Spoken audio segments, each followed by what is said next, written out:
கடந்த ஏப்ரல் 22, 2026 டெல்லியில் இருக்கக்கூடிய கைலாஷ் ஹில்ஸ், இங்க இருக்கக்கூடிய ஈஸ்ட் கைலாஷ் பகுதியில் இருக்கக்கூடிய அமர் காலனி அப்படிங்கிற ஒரு ஏரியால ஐஆர்எஸ் ஆபீசரோட வீடு இருக்கு. இந்த வீட்டுக்கு ஒரு 8 மணி அளவில் இந்த ஐஆர்எஸ் ஆபீசரும் அவங்களோட மனைவியும் ஜிம் மற்றும் வாக்கிங் ரொட்டீன், அவங்க எப்பயுமே காலையில் 6 மணிக்கு கிளம்பி போறது, ஜிம் மற்றும் வாக்கிங் இதெல்லாமே முடிச்சுட்டு ஒரு 8 மணி அளவில் வீட்டுக்கு வருவாங்க. எப்பவும் போல அவங்களோட வீட்டுக்கு அவங்க அதே 8 மணிக்கு ரிட்டர்ன் ஆகுறாங்க. அப்படி அவங்க தங்களோட வீட்டுக்கு என்ட்ரி ஆனதுல இருந்தே ஏதோ ஒன்று சரியில்லை அப்படிங்கிற ஒரு உள்ளுணர்வு சொல்லிக்கிட்டே இருக்கு. மேலும் அவங்களோட வீட்டில் இருக்கக்கூடிய ரூஃப் டாப்ல இருக்கக்கூடிய ரூம்ல இவங்களோட டாட்டர் யூபிஎஸ்சி எக்ஸாமுக்காக ப்ரிப்பேர் ஆகிட்டு இருக்காங்க. ஸோ அவங்க என்ன பண்றாங்க அப்படிங்கிறத பார்க்கலாம் அப்படின்னு மேலே போறாங்க. பட் அவங்களோட ரூம்ல அவங்க இல்லை. அது மட்டும் இல்லாம இவங்களோட மகளோட ரூமை பார்த்த இவங்களுக்கு கண்டிப்பா ஏதோ சரியில்லை அப்படிங்கிறது 100% கன்ஃபார்ம் ஆகுது. ஏன் அப்படின்னு பார்க்கும்போது அவங்களோட ரூம்ல ஏதோ ஸ்ட்ரகிள் பண்ண மாதிரியான ஒரு விஷயங்கள் எல்லாமே கலைஞ்சிருக்கு. இந்த மாதிரியான விஷயங்களா இருக்கு. ஸோ இதனால இவங்களோட மகளை ரொம்ப பயந்து தேடிக்கிட்டே வராங்க. இப்படியாக அந்த ஃப்ளோர்ல இருந்து கீழ் ஃப்ளோர்ல லாக்கர் ரூம் அப்படிங்கிறது இருக்கு. அந்த ரூம்குள்ள இவங்க தேடி பார்க்கும்போது அவங்களோட மகள் இவங்க எப்படி பார்க்க கூடாதோ அந்த மாதிரியான ஒரு நிலைமையில இருக்காங்க. முழுக்க ரத்த வெள்ளத்துல இருக்காங்க. அது மட்டும் இல்லாம அவங்களோட ஆடைகள் கலைந்தபடி இருக்கு. இதை பார்த்த இந்த பெற்றோர்களுக்கு ரொம்பவுமே பெரிய அதிர்ச்சி கலந்த ஒரு சந்தேகம் அப்படிங்கிறது இருக்கு. ஏன்னா வீடு பூட்டி இருக்கு, யார் உள்ள வந்திருப்பா, எந்த ஒரு ஃபோர்ஸ்டு என்ட்ரியுமே இல்லை. அது மட்டும் இல்லாமல் லாக்கருமே உடைக்கப்பட்டிருக்கு. கண்டிப்பாக அவங்களுக்கு இந்த ஒரு சினாரியோ பார்க்கும்போது ஒரு விஷயம் தெரியுது, யாரோ கொள்ளடிக்கிறதுக்காக கொலையும் செய்துட்டு போயிருக்காங்க அப்படிங்கிறது. உடனே இந்த ஐஆர்எஸ் ஆஃபீஸர் போலீஸாருக்கு இன்ஃபார்ம் பண்ணுறாங்க. அமர் காலனி போலீஸ் ஸ்டேஷன்ல இருந்து போலீசார் வந்ததா சொல்லப்படுது. உடல், முகம், கை கால்கள் அப்படின்னு எல்லா இடத்துலயுமே பயங்கரமான இன்ஜுரி அப்படிங்கிறது இருக்கு இந்த ஐஆர்எஸ் ஆபீசரோட மகளுக்கு. அப்படி இருக்கும்போது போலீசார் வந்த உடனே பக்கத்துல இருக்கக்கூடிய ஃபோர்டிஸ் ஹாஸ்பிட்டலுக்கு எடுத்துட்டு போறாங்க. ஆனா அங்க டாக்டர் இவங்க வரும்போதே இறந்துட்டாங்க, அதாவது பிராட் டெட் அப்படிங்கறத டிக்ளேர் பண்றாங்க. இதை அடுத்து போலீசார் கொலை, கொள்ளை, கற்பழிப்பு அப்படிங்கிற 3 செக்ஷன் கீழே வழக்கு பதிவு பண்றாங்க. அப்படி இந்த கொடூர கொலைக்கான காரணம் என்ன, இந்த கொலைக்கான காரணம் கொள்ளையடிக்கிறதுக்காக தான் இருக்குமா, அப்படி இல்லைன்னா வேற எதுவும் காரணங்கள் இருக்கா, இதை யார் பண்ணியிருப்பா அப்படிங்கிற மொத்த டீட்டெயில்ஸுமே நாம இந்த வீடியோல ரொம்ப கிளியரா பார்க்க போறோம். ரீசெண்டா டெல்லியவே உழுக்குன ஒரு பெரிய கொடூரமான வழக்கு அப்படின்னு சொல்லலாம். எதற்காக இந்த கொலையும் கொள்ளையும் நடந்திருக்கு அப்படிங்கிறத நீங்க கேட்டீங்க அப்படின்னாலே உங்களுக்கு பெரும் கோபம் அப்படிங்கிறது வரும். ஸோ அந்த ரீசன், அந்த மோட்டிவ் எல்லாமே இப்போ நாம இந்த வீடியோவில் கவர் பண்ணலாம். நம்ம சேனலில் வீடியோ பார்க்குற நிறைய பேர் சப்ஸ்கிரைப் பண்ணுறதில்ல. ஸோ சப்ஸ்கிரைப் பண்ணிட்டு வீடியோ பாருங்க. மேலும் அந்த பெல் ஐக்கானுமே ஆல்ல போட்டுக்கோங்க. அப்போதான் நான் போடுற இந்த மாதிரியான வீடியோஸ் எல்லாம் உங்களுக்கு நோட்டிஃபிகேஷன்ஸாக வரும். வீடியோவை ஸ்கிப் பண்ணாம முழுமையாக பாருங்க. டிகோட் நேயர்களுக்கு எனது அன்பு வணக்கங்கள். நான் உங்கள் ஜோதி பாபு.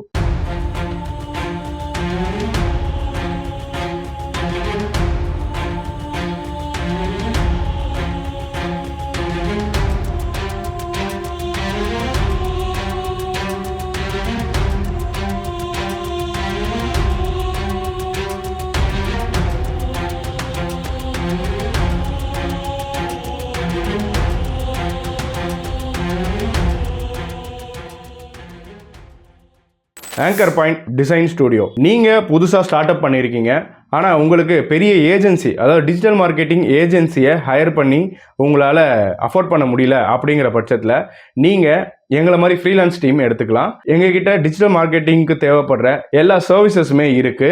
ஸோ இந்த சர்வீசஸ் எல்லாமே அஃபோர்டபுள் ப்ரைஸஸில் கொடுத்துக்கிட்டு இருக்கோம். நீங்கள் புதுசாக ஸ்டார்ட் அப்பாக இருக்கீங்க அப்படின்னா நீங்களுமே இந்த கீழே இருக்க நம்பருக்கு கால் பண்ணலாம். அதே போல் நாங்கள் ஏஜென்சிக்குமே அவுட் சோர்சிங் பண்ணி கொடுத்துக்கிட்டு இருக்கோம். ஸோ நியூவாக ஸ்டார்ட் பண்ண டிஜிட்டல் மார்க்கெட்டிங் ஏஜென்சியாக இருந்தாலும் நீங்கள் எங்களுக்கு கால் பண்ணுங்க. நாங்கள் உங்களுக்கு அஃபோர்டபுள் ப்ரைஸில் கிராஃபிக் டிசைன்ல இருந்து, வீடியோ எடிட்டிங்ல இருந்து, வெப் டிசைனிங், இது போன்ற எல்லா டிஜிட்டல் மார்க்கெட்டிங் சர்வீசஸும் நாங்கள் அஃபோர்டபுள் ப்ரைஸஸில் கொடுத்துக்கிட்டு இருக்கோம். மேலும் விவரங்களுக்கு டிஸ்கிரிப்ஷனில் எங்களோட டீட்டெயில்ஸ், போர்ட்ஃபோலியோ, அது மட்டும் இல்லாமல் கான்டாக்ட் நம்பரும் கொடுத்துருக்கேன்.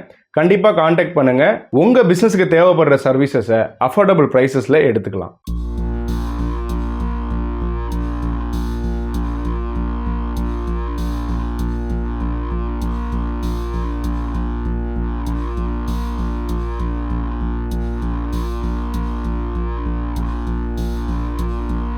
ஸோ இந்த கொடூர கொலை சம்பவம் நடந்திருக்கு. அதற்காக போலீஸுமே 3 பிரிவுகளில் வழக்குகள் பதிவு பண்ணி 15 டீமை இந்த குற்றவாளியை தேடுறதுக்காக இறக்கியிருக்காங்க. மேலும் எப்போதுமே எல்லா வழக்குகள்லையுமே முதல் விஷயமா டிஜிட்டல் எவிடன்ஸ் அப்படின்னு ஆய்வு பண்ணணும் அப்படின்னா நம்ம சிசிடிவி கேமராவை தான் எடுப்பாங்க. அப்படியாக சிசிடிவி கேமராவை ஆய்வு பண்ண ஆரம்பிக்கிறாங்க. அப்படி இந்த சிசிடிவி காட்சிகளில் இந்த ஐஆர்எஸ் ஆஃபீஸரும் அவங்களோட மனைவியும் டெய்லியும் வாக்கிங் போகிற அதே டைமில் இவங்க வெளியேறாங்க. அந்த டைம் எங்கேயுமே சரியா குறிப்பிடப்படலை. ஆனால் 6:29 மணி அளவில் ஒரு பையன் இந்த வீட்டுக்குள்ளே போகிறத போலீஸார் பார்க்குறாங்க. அது மட்டும் இல்லாமல் கிட்டத்தட்ட 7:20 மணி அளவில் தான் அந்த பையன் திருப்பியும் வெளியே வரான். ஆனால் வேற உடையில், அது மட்டும் இல்லாமல் பேக் பேக்கோட வெளியே வரான். இதை பார்த்து சந்தேகம் அடைகிறாங்க போலீஸார். ஏன்னா இதுக்கப்புறம் வேற யாருமே உள்ளே போயிருக்க வாய்ப்பே இல்லை. ஏன்னா 8 மணி அளவில் இந்த ஐஆர்எஸ் ஆஃபீஸரும் அவங்களோட மனைவியும் வந்துட்டாங்க. அப்போதான் இவங்களோட மகளை பற்றி போலீஸுக்கு இன்ஃபார்ம் பண்ணியிருக்காங்க. அப்படிங்கிறதுனால ஸோ அதற்கு மேற்பட்டு யாருமே உள்ள வரல. அதனால இந்த பையன் மேலே முதல் சந்தேகம் அப்படிங்கிறது எழும்புது. சரி, வெளியே வந்த இந்த பையனை எப்படி போலீஸார் சேஸ் பண்ணாங்க அப்படின்னு பார்க்கும்போது இந்த வெளியே வந்த அந்த பையன் ஒரு ஆட்டோ ரிக்ஷால ஏறி இருக்கான். அப்படி இருக்கும்போது அந்த ஆட்டோ ரிக்ஷாவோட நம்பரை வச்சு, ஏன்னா ஆட்டோ ரிக்ஷா அப்படின்னும் போது லோக்கல்ல ஓட்டக்கூடிய ஆட்கள் தான் மேக்சிமம் இருப்பாங்க, அதே ஏரியாவில் இருக்கிறவங்களா தான் இருப்பாங்க, டெய்லி அதே ஸ்டாண்டில் நிற்கக்கூடிய ஆட்டோவாக தான் இருக்கும். அப்படின்ற பட்சத்தில் அந்த ஆட்டோ இவங்க போலீஸார் ஆய்வு பண்ணி தேட போகும்போது ஆட்டோ அந்த ஸ்டாண்டில் இருந்திருக்கு. ஸோ அந்த ஆட்டோ டிரைவர் கிட்ட இந்த விசாரணை அப்படிங்கிறது நடத்தியிருக்காங்க. அப்படியாக நடத்தும் போது இந்த நபரை துவாரகால இருக்கக்கூடிய ஒரு ஹோட்டல்ல தான் நான் இறக்கி விட்டேன் அப்படிங்கறத விசாரணையில அந்த ஆட்டோ டிரைவர் சொல்லியிருக்காரு போலீசாரிடம். மேலும் அந்த ஹோட்டலோட வைஃபையை இவங்க ஆய்வு பண்றாங்க. அது மட்டும் இல்லாம இந்த வீட்டுல இருந்து திருடப்பட்ட அந்த மொபைலோட சிக்னல் எங்கெல்லாம் டிராவல் ஆயிருக்கு அதையும் பாக்குறாங்க. ஆனா அந்த நபர் இடம் மாத்திட்டே இருந்திருக்கான். அது மட்டும் இல்லாம மொபைலை சுவிட்ச் ஆஃப் பண்ணி ஆன் பண்ணியிருக்கான். ஆனா அவன் ஒரு விஷயத்த மறந்துட்டான், ஹோட்டல் வைஃபை அப்படிங்கிறதுல லாகின் பண்ணியிருக்கான். அது மட்டும் இல்லாம அவங்களோட உறவினர் ஒருத்தருக்கு இன்ஸ்டாகிராம்ல சாட்டுமே பண்ணியிருக்கான். ஸோ இந்த மாதிரியான டிஜிட்டல் எவிடன்ஸ் எல்லாமே போலீசார் கலெக்ட் பண்ணிட்டே வந்தாங்க. மேலும் சில மணி நேரங்கள்ல, அதாவது இந்த கிரைம் நடந்த சில மணி நேரங்கள்லயே இவனை அரெஸ்ட் பண்றாங்க. இவன் தான் குற்றவாளி அப்படின்னு போலீசார் அரெஸ்ட் பண்ணியிருக்காங்க அப்படிங்கிற அந்த இன்ஃபர்மேஷன் இந்த ஐஆர்எஸ் ஆபீசருக்கும் அவங்களோட மனைவிக்கும் போன போது அவங்க மீள அதிர்ச்சிக்குள்ளானாங்க அப்படின்னு தான் சொல்லணும். ஏன்னா இப்ப குற்றவாளின்னு சொல்லி போலீசார் பிடிச்சிருக்கிறது 1.5 மாதத்துக்கு முன்னாடி வரைக்கும் இவங்க வீட்டில் வேலை செஞ்சுட்டு இருந்த ஒரு வேலைக்கார பையன் தான். மேலும் சில பல கம்ப்ளைண்ட் காரணமாக இனி வேலைக்கு வேண்டாம் அப்படின்னு ஐஆர்எஸ் ஆபீசர் தான் வேலையை விட்டு நீக்கம் பண்ணியிருக்காங்க. ஸோ இந்த ஒரு குற்றவாளியை பார்த்த உடனே இவங்க 2 பேருக்குமே பயங்கர ஷாக் அப்படின்னே சொல்லலாம். அப்படி இந்த பையன் யாரு, எங்க இருந்து வரான், இவங்க வீட்டுக்கு எப்படி வேலைக்கு சேர்ந்தான், இப்ப 1.5 மாதம் கழித்து திருப்பி வந்து இந்த மாதிரி ஒரு கொடூர சம்பவத்தில் ஈடுபட என்ன காரணம், மேலும் இவன் போலீசார்கிட்ட கொடுத்த ஸ்டேட்மெண்ட் என்ன அப்படிங்கிற முழு விவரத்தையும் இப்ப நம்ம பார்க்க ஆரம்பிக்கலாம். 19 வயதான ராகுல் மீனா இவன் யூனிவர்சிட்டி ஆஃப் ராஜஸ்தான்ல தான் கிராஜுவேட் ஆகியிருக்கான். அது மட்டும் இல்லாமல் எக்கனாமிக்ஸ், சோசியாலஜி, ஹிஸ்ட்ரி இது எல்லாமே டிஸ்டன்ட் எஜுகேஷன் மூலியமா படிச்சு முடிச்சிருக்கான். ஆரம்பத்தில் ஒரு 2 வருடங்களா சரியான வேலை கிடைக்காதனால கிடைக்கிற வேலைகள்லாம் செய்ததா சொல்லப்படுது. பின் 18 மாதங்களுக்கு முன், இது சில இடங்கள்ல 18 மாதங்களுக்கு முன் அப்படின்னு சொல்லப்படுது, 8 மாதங்களுக்கு முன் அப்படின்னு சொல்லப்படுது. ஸோ ஆக மொத்தம் இந்த மாதங்களுக்கு முன்னாடி இந்த ராகுல் மீனாவோட அப்பா ஒரு கவர்மெண்ட் ஆஃபீஸ்ல வேலை பார்த்துட்டு இருக்காரு. அப்போ அந்த கவர்மெண்ட் ஆஃபீஸுக்கு விசிட்டுக்கு வந்த இந்த ஐஆர்எஸ் ஆஃபீஸர் கிட்ட என்னோட பையன் இந்த மாதிரி வேலை தேடிக்கிட்டு இருக்கான், ஸோ நீங்க ஏதாவது வேலை கொடுக்க முடியுமா அப்படின்னு அவர்கிட்ட கேட்டிருக்கிறதா சொல்லப்படுது. அப்படிதான் இந்த ராகுல் மீனாவோட அப்பா மூலியமா தான் ஐஆர்எஸ் ஆபீசர் வீட்டில் வேலைக்காரனா வேலை கொடுத்திருக்காரு இந்த ஐஆர்எஸ் ஆபீசர். சரி, ஓகே, இப்ப ரெகுலரான ஒரு வேலை அப்படிங்கிறது கிடைச்சிருச்சு, ரெகுலரான சேலரியில ஒரு வேலை அப்படிங்கிறது கிடைச்சிருச்சு. அப்படியாக ஒரு நல்ல வேலை கிடைச்சிருக்கு அப்படின்னும் போது மன நிம்மதியோட அந்த வேலையை கரெக்டா பார்த்து அந்த சம்பளத்தை இருந்து போய் வீட்டில் கொடுத்து ரொம்ப நிம்மதியான வாழ்க்கை அப்படிங்கிறது வாழ்ந்திருக்கலாம். ஆனா இவன் ஆசைப்பட்ட வாழ்க்கை எப்படின்னு கேட்டீங்கன்னா ரொம்ப லக்ஸுரியஸான லைஃப், ரொம்ப லக்ஸுரியஸான கார், லக்ஸுரியஸான பில்டிங், ஸோ அந்த மாதிரி செட்டில் ஆகணும் அப்படிங்கிற ஒரு எண்ணத்துல இந்த ராகுல் மீனா இருந்திருக்கான். அந்த ஒரு எண்ணம் தான் இவனை இன்னைக்கு ஒரு குற்றவாளியா நிப்பாட்டி இருக்கு. நாம ஆசைப்படுற இந்த லக்ஸுரியஸான லைஃபுக்கு இந்த மாதிரி மாத சம்பளம் ஒரு 20,000 ரூபாய் இந்த மாதிரிலாம் வாங்கி நம்மளால செட்டில் ஆக முடியாது அப்படின்னு யோசிச்ச இந்த ராகுல் மீனா ஆன்லைன் பெட்டிங் கேம் அப்படிங்கிறத விளையாட ஆரம்பிக்கிறான். Online card game like Teen Patti அப்படின்னு சொல்லப்படுது. இந்த கார்டு கேமோட ஆப்பை டவுன்லோட் பண்ணி விளையாட ஆரம்பிக்கிறான். சீக்கிரமே பெரிய ஆள் ஆகணும் அப்படின்னு நினைச்சு அவன் எடுத்த இந்த முடிவு அவனை நாளைக்கு ஒரு பெரிய குற்றவாளியா நிப்பாட்ட போகுது அப்படிங்கிறது அன்னைக்கு அவன் யோசிக்கவே இல்லை. இந்த முடிவுனால நம்மளோட வாழ்க்கையே தலைகீழா மாறப்போகுது அப்படிங்கிறதும் அவன் நினைக்கவே இல்லை. ஆனா அந்த ஆன்லைன் கார்டு கேம் அப்படிங்கிறது இன்னைக்கு இவனை ஒரு குற்றவாளியா நிப்பாட்டி இருக்கு. இதையடுத்து இந்த கார்டு கேம் விளையாட ஆரம்பிச்சதுல இருந்து கொஞ்சம் நிறைய பணம் சேர்ந்துருக்கு.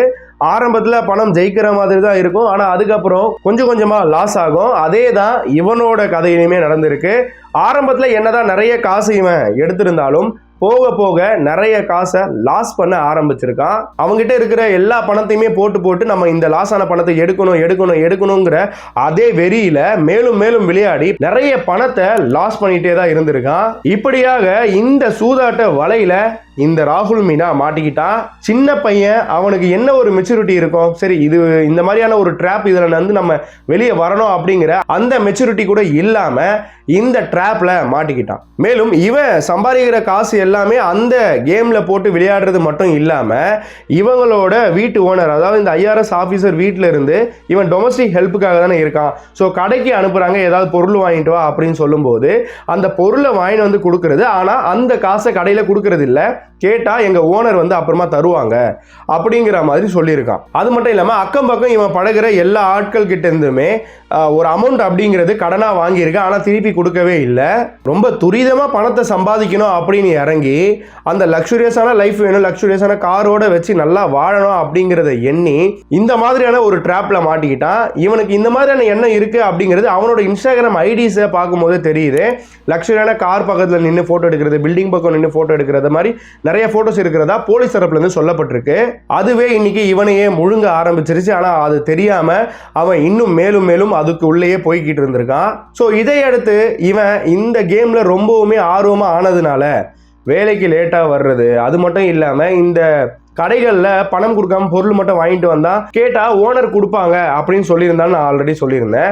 அவங்களாம் ஓனருக்கே டைரக்டா கால் பண்ணி பணம் கேட்க ஆரம்பிச்சுட்டாங்க. அக்கம் பக்கத்துல இருந்து நிறைய கம்ப்ளைண்ட் வந்துருச்சு, இந்த மாதிரி உங்க வீட்டில் வேலை பார்க்குற பையன் எங்ககிட்ட பணம் வாங்கிட்டு திருப்பி தரல அப்படின்னு. ஸோ இந்த மாதிரியான கம்ப்ளைண்ட்ஸ் காரணமா இந்த IRS ஆஃபீஸர் அவனை கூப்பிட்டுட்டு நீ இதுக்கப்புறம் வேலைக்கு வேண்டாப்பா, நீ உன்னோட வீட்டுக்கே போயிரு அப்படின்னு அவனுக்கு கொடுக்க வேண்டிய சம்பள பாக்கி எல்லாமே கொடுத்து அவனை வேலையை விட்டு தூக்கி அனுப்பிட்டாங்க ஒரு 6 வாரத்துக்கு முன்னாடி. இப்படியாக இப்ப லேட்டஸ்டா இந்த சம்பவத்துல ஈடுபடுறதுக்கு முன்னாடி அவனுக்கு 7 லட்சம் ரூபாய் வரைக்கும் கடன் ஆயிருக்கு. எதனால அப்படின்னு கேட்டீங்கன்னா இந்த ஆன்லைன் கேம் விளையாடி மட்டும்தான். மேலும் அப்பவும் அவன் அடங்கல, அவனோட மொபைல் போனை அடமானம் வச்சு 10,000 ரூபாய் எடுத்துட்டு வந்திருக்கான். ஸோ இந்த 10,000 ரூபாய் கடைசியாக நம்ம போட்டு எல்லா பணமே நம்ம ஜெயிச்சு நம்மளோட கடன் எல்லாத்தையுமே கட்டணும் அப்படிங்கிற ஒரு எண்ணத்தில் கடைசியாக அந்த 10,000 ரூபாயை இந்த கேமில் போட்டு விளையாடி இருக்கான். ஆனால் அன்பார்ச்சுனேட்லி அந்த 10,000 ரூபாயும் லாஸ் ஆயிடுச்சு. இப்படி கடன் அதிகமாச்சு, பண பிரச்சனைகள் அதிகமாக ஆன உடனே இவன் ஒரு முடிவு எடுக்கிறான். இந்த பிரச்சனையை அப்பயே வீட்டில் சொல்லியிருந்தாலும் அவங்களோட அப்பாவோ அம்மாவோ அவங்களால முடிஞ்ச ஒரு ஹெல்ப் அப்படிங்கிறது பண்ணியிருப்பாங்க. ஆனால் இவன் அதெல்லாம் பண்ணாமல் ஒரு தவறான முடிவு அப்படிங்கிறது எடுக்கிறான். என்ன முடிவு அப்படின்னு பார்க்கும்போது இவன் நிறைய இடத்துல வீட்டு வேலைகள் செய்திருக்கான்ல, அந்த வீட்டிலலாம் போய் கொள்ளை அடிக்கலாம், திருடலாம் அப்படிங்கிற ஒரு தவறான எண்ணத்திற்கு வரான். மேலும் இந்த லிஸ்ட்ல வெறும் அவனோட முன்னாள் முதலாளிகள் தான் இருக்காங்களா அப்படின்னு கேட்டா இல்ல, ஒரு நண்பனும் இருந்திருக்கான். ஸோ அது எல்லாமே டீட்டெயில்டாக இப்போ நம்ம பார்க்கலாம். இப்படி கொள்ளையடிக்க முடிவு பண்ணி இந்த ஏப்ரல் 22, 2026 கைலாஷ் ஹில்ஸ்ல இருக்கக்கூடிய ஈஸ்ட் கைலாஷ் பகுதியில் அமர் காலனியில் இருக்கக்கூடிய இந்த IRS ஆஃபீஸர், அதாவது அவன் ஒரு 1.5 மாதத்திற்கு முன்னாடி வேலை பார்த்து அதே IRS ஆஃபீஸர் வீட்டுக்கு வரான். கண்டிப்பா இவனுக்கு தெரிஞ்சிருக்கும் அங்க இத்தனை மாசம் வேலை பார்த்துருக்கான் அப்படின்னும் போது காலையில அவங்க ஜிம்முக்கு எத்தனை மணிக்கு போவாங்க, திருப்பி எப்போ ரிட்டர்ன் ஆவாங்க. அது மட்டும் இல்லாம அங்க இருக்கக்கூடிய ஸ்பேர்கி, இதுதான் ஒரு மேஜர் பிரேக் த்ரூ அப்படின்னு சொல்லலாம். ஏன்னா இந்த ஸ்பேர்கி அப்படிங்கிறது வேலைக்காரர்களுக்கும் சமையல்காரர்களுக்கும் தெரிஞ்ச மாதிரியே வைப்பாங்க. ஏன்னா இந்த ஓனர் வீட்டில் இல்லாத போது இந்த வேலைக்காரர் வந்து அந்த சாவியை எடுத்து ஆக்சஸ் பண்ணி அவங்களோட வேலையை முடிச்சு வச்சுட்டு திருப்பி போயிடுவாங்க. இது பொதுவாக பெரிய பெரிய வீடுகளில் நடக்கிறது தான். ஆனால் அந்த விஷயத்தை இந்த ராகுல் மீனா அவனுக்கு சாதகமாக பயன்படுத்திக்கிட்டான். ஆமாம், அந்த ஸ்பேர் கீயை எடுத்து இந்த டோரை ஓப்பன் பண்ணியிருக்கான். 6:29 அதாவது 6:30 மணி அளவில் தான் இந்த வீட்டுக்குள்ளே வந்திருக்கான். இந்த கீ கார்டை அங்கே இருக்கக்கூடிய ஷூ ரேக்கு கீழே இருக்கும். அது இவன் தெரிஞ்சுக்கிட்டு அந்த கீ கார்டை அதே போல் எடுத்து டோர் ஆக்சஸ் பண்ணி ஓப்பன் பண்ணி உள்ளே போகிறான்.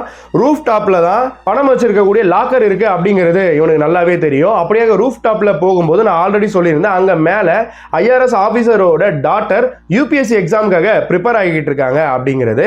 ஸோ அங்கே அவங்கள பார்த்த உடனே அவங்க இவனை பார்த்து கேட்டிருக்காங்க, நீ எதுக்கு இன்னைக்கு இங்கே வந்திருக்க அப்படின்னு கேட்கும்போது, இல்லை ஆன்டி தான் சில வேலைகள் இருக்கு அப்படின்னு சொல்லியிருந்தாங்க, அதனால வேலைக்காக என்னை கூப்பிட்டுருந்தாங்க அப்படிங்கிறத முதல்ல சொல்லியிருக்கான். இதை அடுத்து தான் இந்த 22 வயதான ஐஆர்எஸ் ஆஃபீஸரோட மகள் கிட்ட பணம் கேட்டிருக்கான். பணம் கேட்கும்போது இவன் ஆல்ரெடி நான் சொல்லியிருக்கேன், இவன் பணம் பிரச்சனையால தான் வேலையை விட்டு ஐஆர்எஸ் ஆஃபீஸர் தூக்கி வெளியே அனுப்புனாங்க அப்படிங்கிறது. அப்படி இருக்கும்போது பணம் கேட்டு இங்கே வந்திருக்கான் அப்படின்னும் போது அவங்களுக்கு ரொம்பவுமே கடுப்பாயிருச்சு. ஸோ இந்த ஐஆர்எஸ் ஆஃபீஸரோட டாட்டருக்கும் இந்த ராகுல் மீனாக்கும் கடும் வாக்குவாதம் அப்படிங்கிறது வந்திருக்கு. இந்த வாக்குவாதம் முற்றிய நிலைமையில தான் அங்கே இருக்கக்கூடிய லேம்பை எடுத்து இந்த பெண்ணை அடிச்சிருக்கான், பலமா தாக்கியிருக்கான். அது மட்டும் இல்லாம போனோட சார்ஜர் கேபிள் எடுத்து இவங்களோட கழுத்தை நெரிச்சிருக்கான். அது மட்டும் இல்லாம இந்த படபடப்பான சூழ்நிலையில அவங்க அன்கான்சியஸ் ஆகி தரையில விழுந்திருக்காங்க. அப்படி விழுந்த அந்த பெண்ணை சீரழிச்சிருக்கான். அது மட்டும் இல்லாம இந்த பெண்ணை படிக்கட்டு வழியா கீழே இருக்கிற ஃப்ளோருக்கு இழுத்துட்டு வந்து லாக்கர் இருக்கிற பகுதியில் இவங்களோட ஃபிங்கர் பிரிண்ட்டை வச்சு லாக்கரை ஓப்பன் பண்ண ட்ரை பண்ணதாகவும் போலீஸார் தரப்புலேருந்து சொல்லப்படுது. இவனுக்கு நல்லாவே தெரிஞ்சிருக்கு லாக்கர் எங்கே இருக்கும், அந்த லாக்கருக்கு எல்லாரோட ஃபிங்கர் பிரிண்ட்டும் இருந்தால் தான் ஓப்பன் ஆகும் அப்படிங்கிறதும் இவன் நல்லாவே தெரிஞ்சிருக்கு. அந்த ஒரு ரீசனால ரத்தம் படிந்த அந்த கை அப்படின்னு பார்க்காம அந்த ஃபிங்கர் பிரிண்ட்டை யூஸ் பண்ணியிருக்கான். மேபி அவங்க அந்த டைம்லேயே இறந்துருக்கலாம், அதனால தான் லாக்கரை ஓப்பன் பண்ண முடியாமல் போயிருக்கு, பயோமெட்ரிக் ஒர்க் ஆகாமல் போயிருக்கு அப்படிங்கிறது போலீஸ் தரப்புலேருந்து சொல்லப்படுது. இந்த ஒரு காரணத்தினால தான் ஸ்க்ரூ டிரைவரை வச்சு இந்த லாக்கரை உடைச்சிருக்கான். மேலும் 2.5 லட்சம் மதிப்பிலான பணம், நகை, பொருள் இது எல்லாமே எடுத்துக்கிட்டு அவனோட ரத்தம் படிஞ்ச அந்த ட்ரெஸ்ஸை சேஞ்ச் பண்ணிக்கிட்டு இந்த எடுத்த பொருள் எல்லாமே ஒரு பேக் பேக்கில் போட்டுக்கிட்டு வெளியே வந்திருக்கான். ஸோ இதை அடுத்து தான் 8 மணி அளவில் இந்த ஐஆர்எஸ் ஆஃபீஸர் அப்படிங்கிறவங்க வராங்க. ஸோ நான் இன்ட்ரோவில் சொன்ன அந்த விஷயம் எல்லாமே நடக்குது.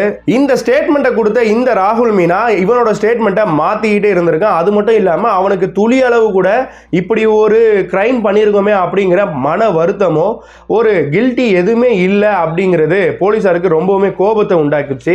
எத்தனையோ குற்றவாளியை அவங்க பார்த்திருப்பாங்க. அப்படி இருக்கும்போது அட்லீஸ்ட் இப்போ நம்ம மாட்டிக்கிட்டோமே அப்படிங்கிற ஒரு குற்ற உணர்ச்சியாவது இருக்கும். ஆனால் அவனுக்கு எதுவுமே இல்லை அப்படின்னு சொல்லப்படுது.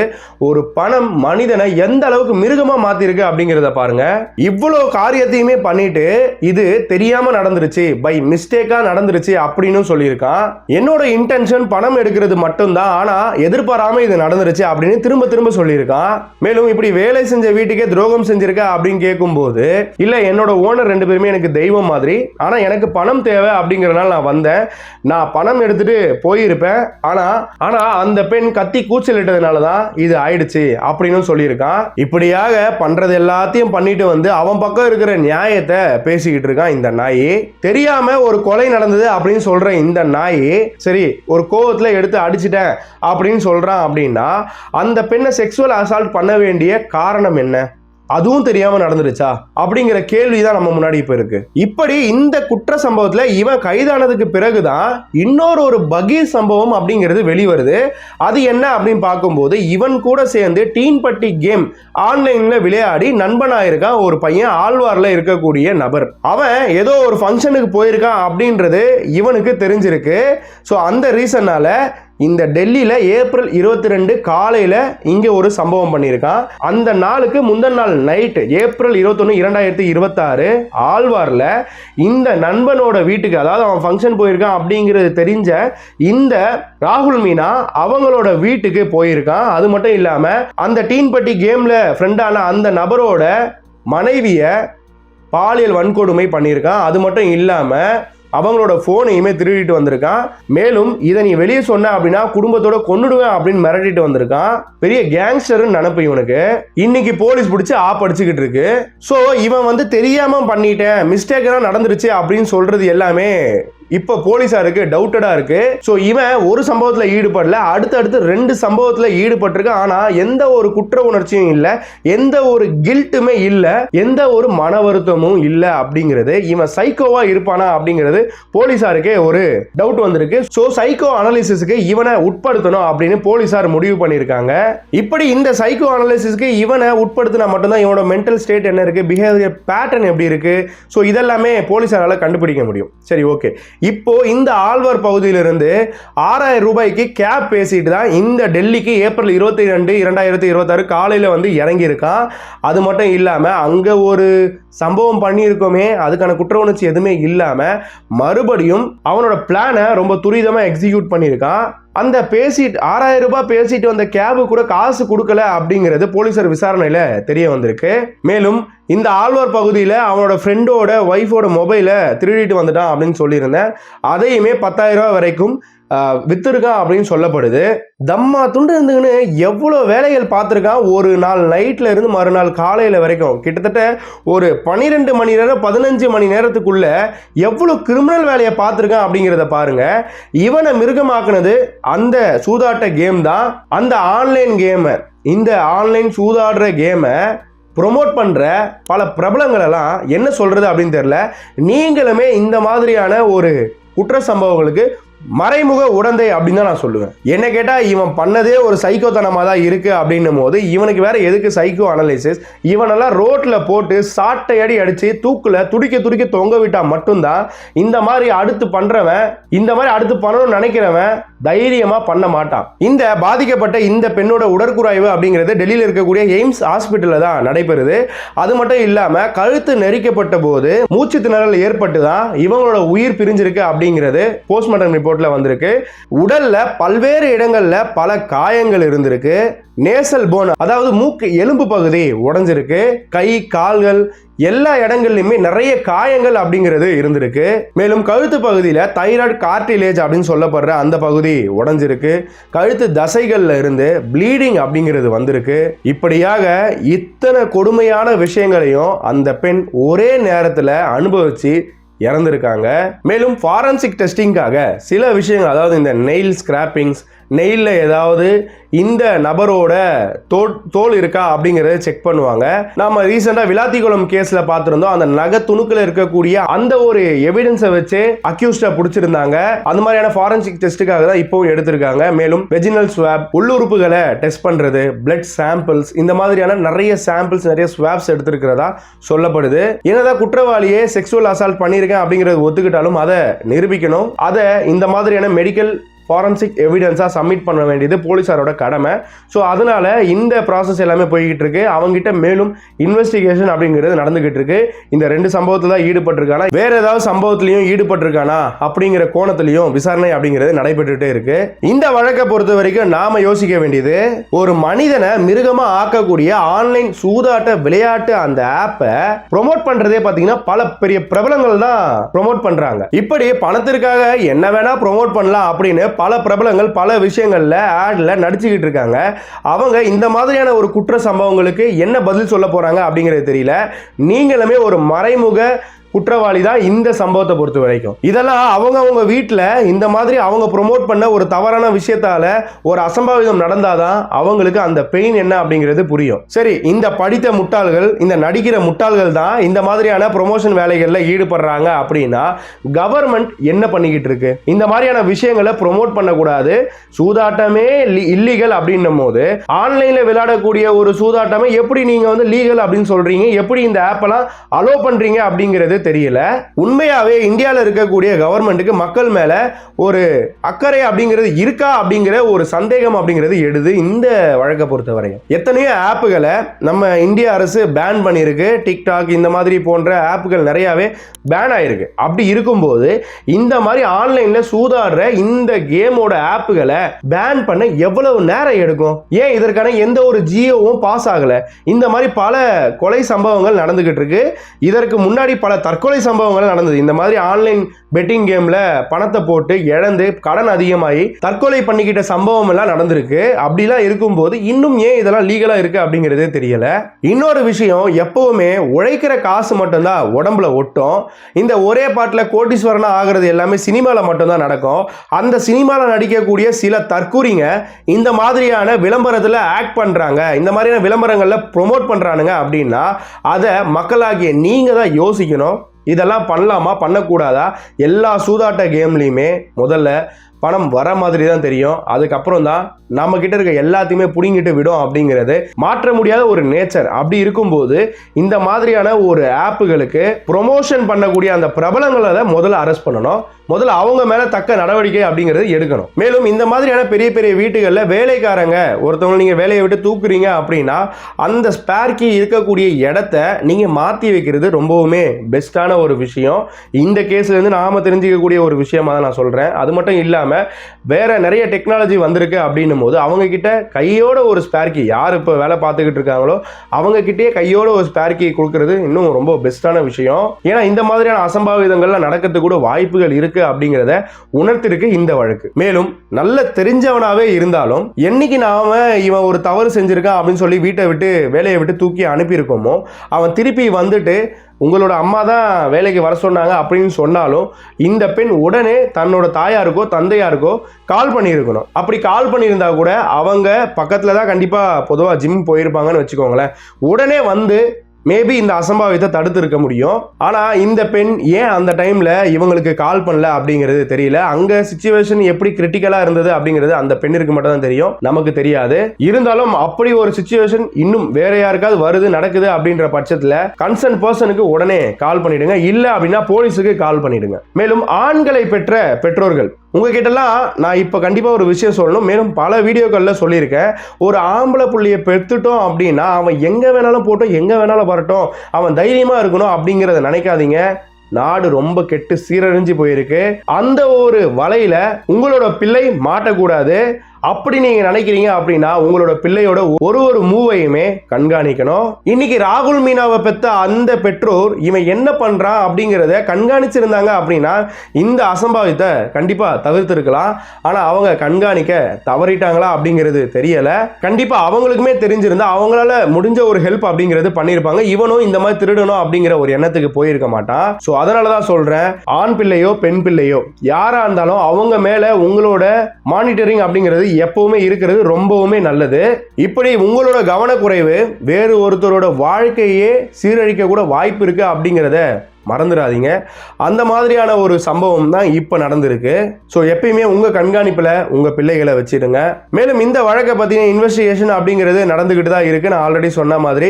ஸோ இன்னும் மேலும் பல என்ன திடுக்கிடும் தகவல்கள் வர இருக்குது அப்படிங்கிறது தெரியல. கண்டிப்பாக அந்த மாதிரி வர எல்லா அப்டேட்ஸுமே நான் உங்களுக்கு அப்டேட் பண்ணுறேன். ஸோ அந்த அப்டேட் வீடியோக்கள்லாம் நீங்கள் தவறாமல் பார்க்கணும் அப்படின்னா கண்டிப்பாக நம்ம சேனலை சப்ஸ்கிரைப் பண்ணி வச்சுக்கோங்க. மேலும் அந்த பெல் ஐக்கானுமே ஆளில் போட்டுக்கோங்க. அப்போ தான் நான் போடுற இந்த மாதிரியான வீடியோஸ் எல்லாம் உங்களுக்கு நோட்டிஃபிகேஷன் வரும். மேலும் இந்த வழக்கை பத்தின உங்களோட கருத்துக்கள் என்ன அப்படிங்கறத கமெண்ட் பாக்ஸ்ல டிராப் பண்ணுங்க, நான் எல்லாரோட கமெண்ட்ஸுமே படிக்கிறேன். மேலும் உங்க ஃப்ரெண்ட்ஸ் அண்ட் ஃபேமிலிஸ்க்கும் இந்த வீடியோவை ஷேர் பண்ணுங்க. மேலும் பல வழக்குகள் இது போல நம்ம பார்க்க இருக்கிறோம். மற்றும் ஒரு வீடியோல சந்திக்கிறேன். தொடர்ந்து இணைந்திருங்கள். நான் உங்கள் ஜோதி பாபு. நன்றி.